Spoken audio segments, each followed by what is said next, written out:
कोयले की खदान के अंदर एक हीरा कहीं ना कहीं छुपा होता है।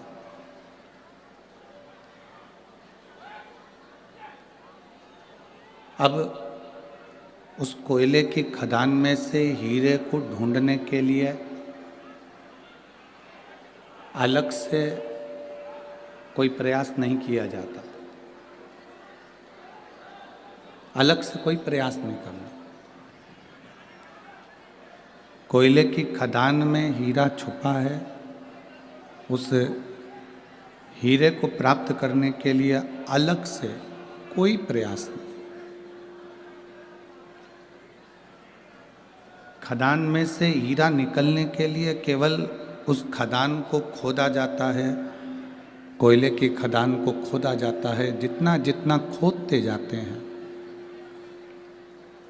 आप, जितना जितना उसमें से कोयला निकालते जाओगे,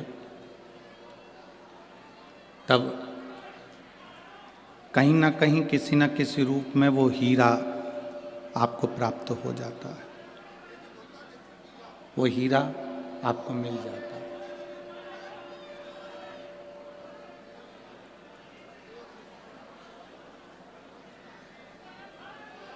अब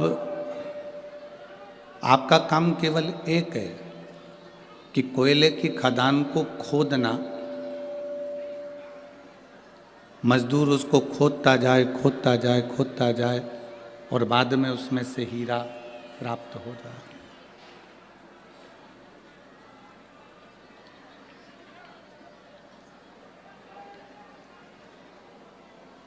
बस मेहनत हमको करना है, संघर्ष हमको करना,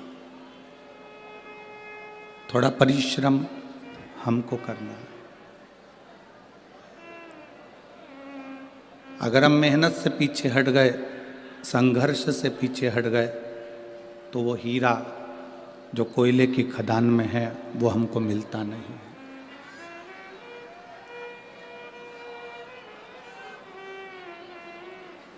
वो हीरा हमको प्राप्त नहीं होता। हम जितना जितना संघर्ष करेंगे, हम जितना जितना मेहनत करेंगे, अपना कर्म करेंगे, उसके अनुसार हमारे पास में वो हीरा अवश्य प्राप्त हो। शिव महापुराण की कथा भी यही कहती है। शिव भक्ति, भगवान शंकर की अविरल भक्ति एक हीरे की तरह। उस हीरे को यदि हमको प्राप्त करना है, उस हीरे को यदि हमको प्राप्त करना है, हमको चाहिए, तो आप इस शिव महापुराण के अंदर प्रवेश करते जाओ, जाते जाओ, आखिरी में शिव भक्ति का हीरा तुम्हारे हाथ में होगा और तुम्हारा कार्य सफल होगा।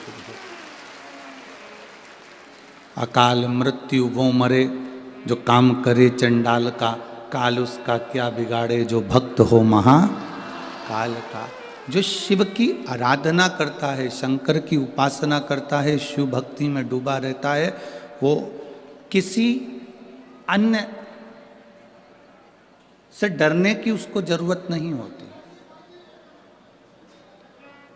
उसकी भक्ति का बल उसके पास में होता, उसके विश्वास का बल उसके साथ में होता। आप इतनी इतनी दूर से कथा का रस तत्व ग्रहण करने के लिए आते हो, एक विश्वास के साथ आते हो, एक भरोसे के साथ आप यहां पहुंचते हो। महाराज,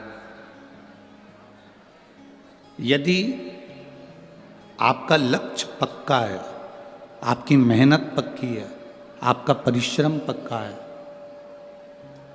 आपका कर्म की प्रधानता पक्की है, तो ये निश्चित है कि शिव मिलेगा और आपका दुख कटेगा। ये निश्चित है।